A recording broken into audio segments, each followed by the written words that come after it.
원리로 이해하는 양쌤의 중학교 과학인강 8. 파동은 퍼져나가 공부를 하도록 하겠습니다. 잔잔한 호수에 이렇게 빗방울이 떨어지면 물결이 원을 그리면서 주위로 퍼져나가는 걸 볼 수 있잖아요. 이렇게 물결이 생기는 모습을 영상으로 보도록 할게요. 물 위에 돌을 던져본 적이 있죠? 물에 돌을 던지면 어떤 모습이 되는지 자세히 관찰해 보았나요?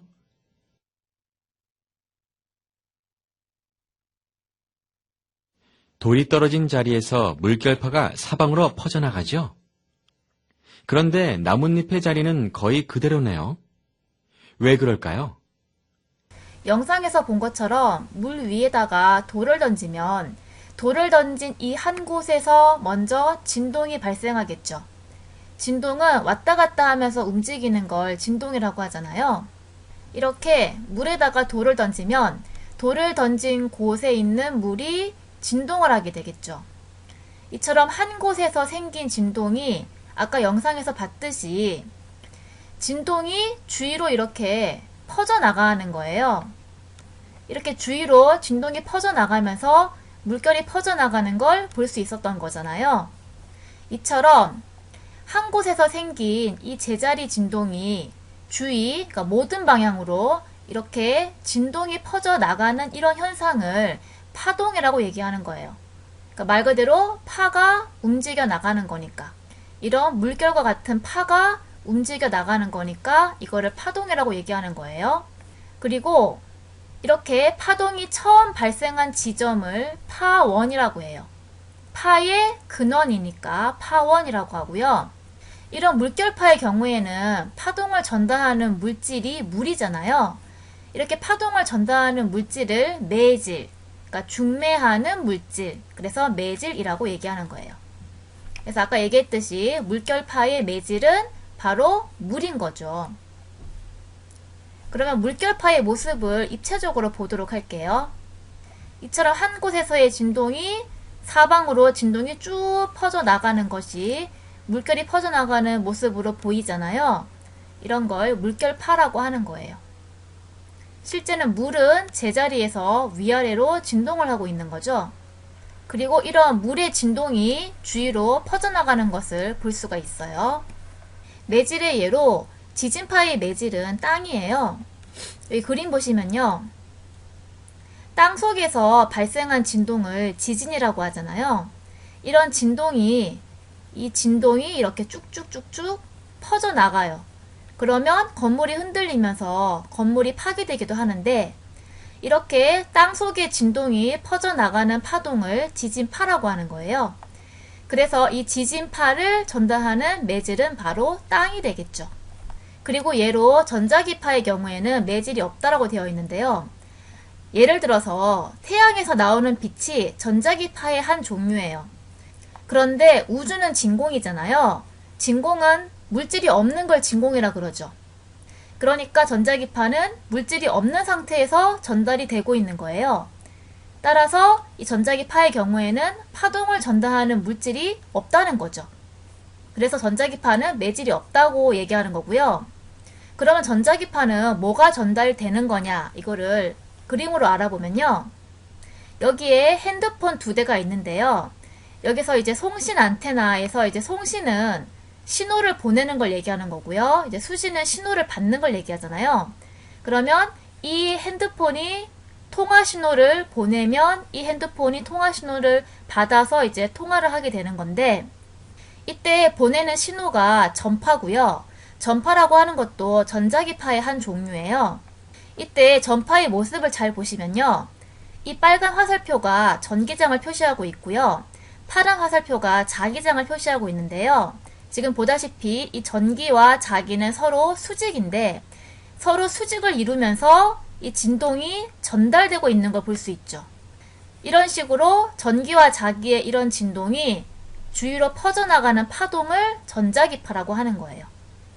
이때 전자기파는 아까 얘기했지만 매질이 없어도 전달되어질 수 있는 파동이라는 거죠. 그냥 전기와 자기가 진동을 하면서 파를 전달하고 있기 때문에 굳이 물질을 필요로 하지 않는 거죠. 그러면 이 영상을 보도록 할게요.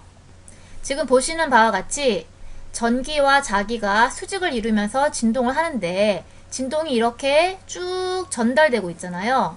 전달되어지는 그 파면이 보이죠? 이런 것을 전자기 파라고 얘기하는 거예요. 그러면 파동의 발생과 전파를 알아보는 실험을 해보도록 할게요. 사각수조에 물을 넣고 수면 위에 스티로폼 굴을 띄우는 거예요. 그리고 나무 막대의 넓은 부분이 수면에 닿게 하고 나무 막대를 위아래로 흔들어서 물결을 만들고 관찰을 해요. 관찰한 물결의 모양을 그리고 이 물결의 진행 방향을 화살표로 표시해 보는 거고요. 그리고 나무 막대로 물결을 만들 때 스티로폼 구는 어떻게 움직이는지를 관찰하고 스티로폼 구의 움직임을 화살표로 표시해 보는 실험이에요. 그러면 이 실험을 가상 영상으로 해보도록 할게요. 나무 막대를 아래 위로 진동을 시켜요. 그러면 나무 막대 아래에 있는 물이 아래 위로 진동을 하겠죠. 그런 다음에 그 주위의 물이 차례로 아래 위로 진동을 하면서 이 물결이 퍼져나가는 거예요.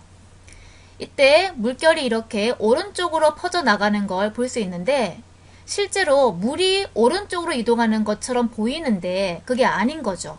왜냐하면 물 위에 떠있는 스타이로폼 구가 아래 위로 진동하는 걸 볼 수 있는데 그 얘기는 스타이로폼 구 아래에 있는 이 물이 아래 위로 진동하기 때문에 그 물 위에 떠있는 스타이로폼 구도 아래 위로 진동을 하는 거잖아요.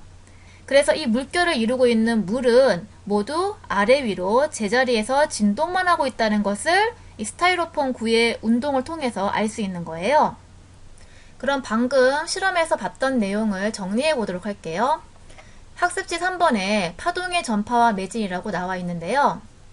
아까 봤던 것처럼 물결파의 진행 방향은 물결파가 이렇게 이런 식으로 진행하고 있으니까 이 물결파는 오른쪽으로 진행하고 있는 것을 볼 수 있죠. 여기서 여기니까 오른쪽으로 물결파가 진행하는 걸 볼 수 있고요. 그때 공의 운동 방향은 이 매질인 물과 함께 제자리에서 위아래로 이렇게 진동하는 걸 볼 수 있었잖아요. 지금 위아래 진동을 하고 있는 거 보이죠? 그래서 이 물의 진동 방향도 이런 매질인 물이 이렇게 오른쪽으로 이동하는 것이 아니라 이 공의 운동 방향을 봤을 때 이 매질인 물은 공과 함께 제자리에서 위아래로 진동한다는 것을 알 수가 있는 거였죠. 그래서 이렇게 파동이 전파가 될 때 매질이 이동하는 것이 아니라 매질은 제자리에서 진동만 한다는 거예요. 대신 파동의 진행 방향으로 진동하는 에너지가 전달되는 거죠. 그러니까 이렇게 파동의 진행 방향으로 이런 식으로 진동하는 이 에너지가 전달되어 나가는 거예요. 이런 걸 파동이라고 하는 거예요.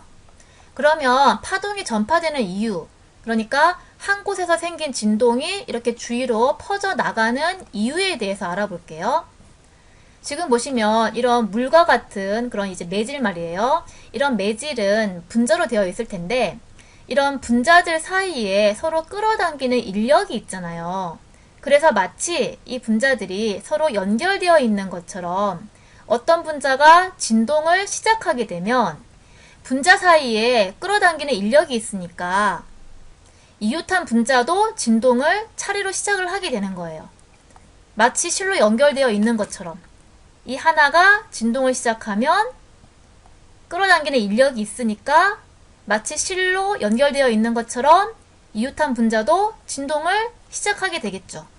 그래서 진동하는 이 에너지가 쭉 퍼져나가게 되는 거예요. 그거를 파동이라고 한다는 거죠. 그러면 이 영상을 보도록 할게요. 이렇게요. 이게 바로 파동이에요. 이렇게 한 곳에서의 진동이 주위로 쭉 퍼져나가잖아요. 그 이유는 이렇게 꼭 실로 연결되어 있는 것처럼 분자 사이에 끌어당기는 인력이 있으니까 이렇게 한 곳의 진동이 쭉 차례로 퍼져나가게 된다는 거예요. 그래서 파동이 전파되어진다는 얘기예요. 학습지 2번. 이제 파동을 표시해 보도록 할게요. 파동은 어떻게 표시하냐면 그 파동의 한 순간을 물결 모양으로 표시하는 거예요. 이처럼 파동을 표시했을 때 매질은 이런 식으로 진동을 하겠죠. 그랬을 때 이 진동의 중심 부분이 여기인 거잖아요. 그리고 이 파동에서 가장 높은 부분을 마루라고 얘기해요. 우리 산 마루라고 하면 이 마루가 산 꼭대기 얘기하는 거거든요. 그러니까 말 그대로 꼭대기니까 파동의 가장 높은 부분은 마루라고 얘기하고요. 파동의 가장 낮은 부분은 골, 그러니까 골짜기 얘기하는 거예요. 그 산에서 가장 낮은 부분을 골짜기 그러잖아요. 그렇게 파동의 가장 낮은 부분을 골이라고 부르는 거예요. 그리고 진폭이라고 하는 것은 말 그대로 진동하는 폭을 얘기하는데 실제 매질이 진동하는 폭은 마루에서 골까지 이렇게 진동을 하잖아요. 그런데 진폭을 정의할 때에는 진동 중심에서 마루까지의 이 거리, 이거죠. 혹은 진동 중심에서 골까지의 거리. 진동 중심에서 마루까지의 거리나 진동 중심에서 골까지의 거리나 같은 거리인데 이 거리를 진폭이라고 정의를 하는 거예요. 그러니까 실제 매질이 진동하는 폭의 반이 되는 거죠. 그거를 진폭이라고 정의하고요. 파장은 파의 길이장이죠. 파의 길이를 얘기하는 건데 이런 파의 길이는 마루에서 다음 마루까지, 그러니까 같은 모습이 나오는 곳까지가 파의 길이겠죠. 그리고 골에서 이웃한 골까지, 지금 마루에서 마루까지의 길이나 골에서 골까지의 길이나 같은 길이에요. 이걸 다 파장이라 그러고요. 여기에서 여기까지, 진동 중심에서 진동 중심까지, 요까지의 거리도 파장이라고 할 수 있겠죠. 다 같은 그 거리의 파장이에요. 이게 다 같은 거리예요. 그쵸? 이거를 파장이라고 하고요. 그러니까 이렇게 생긴 한 파동, 이렇게 생긴 한 파동이 있을 때 여기서 여기까지의 길이가 바로 파장이 되겠죠. 그 다음 주기라고 하는 것은 매질의 한 점이 1회, 한 번 진동하는데 걸리는 시간을 주기라고 해요. 단위는 초를 쓰고요. 자, 그랬을 때 여기를 보시면요. 지금 줄인데 지금 줄을 가지고 파동을 만들 건데요. 줄에 일정한 간격으로 리본을 지금 묶어 놓은 거예요. 그랬을 때 줄의 처음 부분을 잡고 지금 위로 올렸다가 돌아왔다가 아래로 내렸다가 돌아왔다가 한 번 진동을 시키는 거예요. 이렇게 한 번 진동하는 이 시간을 주기라고 얘기하는데 그때 이 파동이 쭉 전달되는 걸 볼 수 있잖아요. 이때 1주기 동안에 파동이 어디까지 전달되냐면 어디까지 전달됐어요? 여기에서 한 번 주기 동안에 여기까지 지금 파동이 전달됐죠. 이게 지금 한 파장이잖아요. 그러니까 매질의 한 점이 한 번 진동하는 그 주기 동안에 파동은 한 파장만큼 전달된다는 거예요. 그걸 잘 기억해놔요. 그럼 여기까지 내용을 영상으로 보도록 할게요. 지금 파동을 볼 수 있는데요. 보다시피 매질은 제자리에서 진동만 하고 이 진동 에너지가 이런 식으로 왼쪽으로 지금 전달되어지는 걸 볼 수 있는데요. 여기서 진폭 조절을 해볼게요. 이렇게. 이게 지금 여기가 진동 중심이죠. 진동 중심에서 마루 혹은 진동 중심에서 골까지의 거리가 바로 진폭이에요. 지금 진폭이 큰 상태고요. 이렇게 갈수록 진폭이 점점 작아지는 파동인 거죠. 자, 이번에는 파장을 조절해 볼게요. 이렇게 마루와 마루 혹은 골과 골 사이의 거리가 파장인데 이거는 지금 파장이 짧잖아요. 이렇게 갈수록 점점 파장이 길어지는 파동이 되고 있죠. 점점 파장이 길어지고 있어요. 다시 파장을 짧게 이렇게. 그래서 파동의 예로 전자기파를 볼게요. 앞에서 전자기파가 여러 종류가 있다는 얘기를 언급을 했었는데요. 여기 보시면 전자기파의 종류로 감마선, 얘는 지금 방사능이 나와서 방사능 표시를 해놓은 거고요. X선, 엑스레이 촬영하는 사진 표시되어 있는 거죠. 그리고 자외선, 햇빛에서 나오는 자외선을 차단하기 위해서 이제 선글라스 끼는 그런 그림이 나온 거고요. 그 다음에 가시광선, 가시광선이 햇빛에서 많이 나오고요. 또 이제 뭐 이런 전구 같은 데서도 가시광선이 나오는데 말 그대로 볼시, 가능하다, 보는 것이 가능한 그런 빛광이죠. 보는 것이 가능한 빛을 가시광선이라고 하는 거예요. 그러니까 여기 그림이 나와 있는 것처럼 빨주노초 파남 보로 눈에 보이는 빛 있잖아요. 이런 빛 우리가 앞에서 다 배웠죠? 이렇게 빨주노초 파남 보로 눈에 보이는 그러한 빛들을 가시광선이라고 하는 거예요. 그리고 적외선이라고 하는 것은 이제 열선이라고도 하는데 열로 느껴지는 빛이 적외선이고요. 그리고 이제 이런 전파들, TV나 라디오나 또 앞에서 했던 그 스마트폰, 핸드폰도 전파를 사용하고 있어요. 이 모든 걸 다 합쳐서 전자기파라고 하는데요. 그러니까 파동인데 앞에서 얘기했듯이 전기와 자기가 수직으로 진동하는 파동들이에요. 이 전부 다. 그런데 이것들이 어떤 차이를 보이냐면 파장의 차이를 보이잖아요. 전파의 경우에는 이 파장이 길고요. 적외선, 가시광선, 자외선, X선, 감마선으로 갈수록 파장이 짧아지는 걸 볼 수 있죠. 이게 지금 파장의 길이를 미터로 표시한 거예요.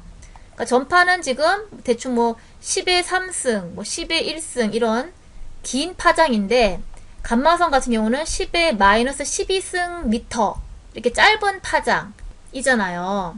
그래서 전자기파는 이 파장에 따라서 여러 가지 종류로 나눌 수 있다는 거예요. 이제 마지막으로 진동수를 배울게요. 자, 진동수는 매질의 한 점이 1초 동안 진동하는 횟수를 얘기하는 거예요. 그러니까 말 그대로 진동하는 수를 진동수로 하고요. 단위로는 헤르츠를 쓰고요. 그러니까 1초 동안에 한 번 진동하면 1헤르츠라고 표시를 하는 거예요. 이 헤르츠는 이 과학자의 이름에서 따온 거고요. 자, 예를 들어서 여기 보시면 라디오에 주파수라고 하는 게 나오는데요. 이 주파수가 진동수를 얘기하는 거예요. 표준 FM의 경우에는 96.1MHz라고 하는 그 전자기파라고 하는, 더 자세하게 얘기하면 전파라고 하는 파동을 쓴다는 건데요. 96.1MHz라고 하는 것은 메가가 10의 6승을 의미하는 거예요. 그러니까 96.1MHz의 의미는 1초에 96.1 곱하기 10의 6승번 진동하는 전파다. 그런 의미인 거죠. 되게 많이 진동하는 거죠. 음악 FM은 88.7MHz니까 1초에 88.7 곱하기 10의 6승번 진동한다. 그런 전파다는 것을 얘기하는 거예요. 그러면 진동수에 대한 영상도 볼게요. 자, 진동수를 많이 해볼게요. 지금 보이죠? 1초에 진동하는 횟수가 엄청 많죠? 엄청 많죠? 자, 진동수를 점점 적게 해볼게요. 이렇게 1초에 진동하는 횟수가 적어졌죠. 이런 걸 진동수라고 하는 거예요. 그러면 주기와 진동수의 관계를 알아볼게요. 진동수는 주기분의 1이고요. 주기는 진동수분의 1이에요. 그래서 주기와 진동수는 역수관계예요. 자, 왜 그런지 문제를 풀면서 알아볼게요. 2초 동안에 4회 진동하는 파동의 주기와 진동수를 구하는 문제인데요. 자, 우선 주기를 구해볼게요. 2초 동안에 4회 진동하니까 1회 진동하는데 이거 나누면 0.5초가 걸리는 거죠. 그래서 주기는 0.5초, 그러니까 2분의 1초인 거예요.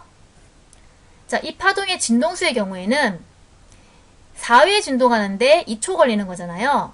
그러면 1초 동안에 나누면 2회 진동하는 거니까 2Hz가 진동수가 되겠죠. 그때 주기와 진동수는 무슨 관계예요? 2분의 1초와 2Hz니까 서로 역수관계죠. 2분의 1을 역수하면 2가 되고 2를 역수하면 2분의 1이 되니까 이렇게 주기와 진동수는 서로 역수관계인 것을 알 수가 있어요. 자, 그럼 마지막으로 빨대로 파동을 만들어보는 실험을 하도록 할게요. 빨대를 사용한 파동장치를 만들어 직접 실험해보면 재밌겠죠? 테이프에 일정한 간격으로 빨대를 붙이고 양끝을 실험대 사이에 붙여 고정시킵니다. 테이프가 꼬이지 않도록 주의하세요.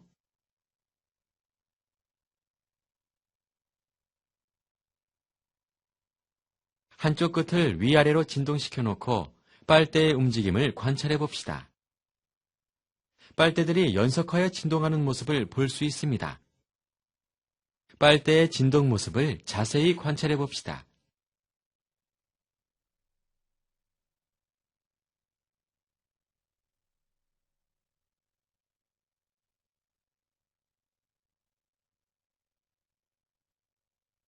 여기까지 수업을 마치도록 하겠습니다.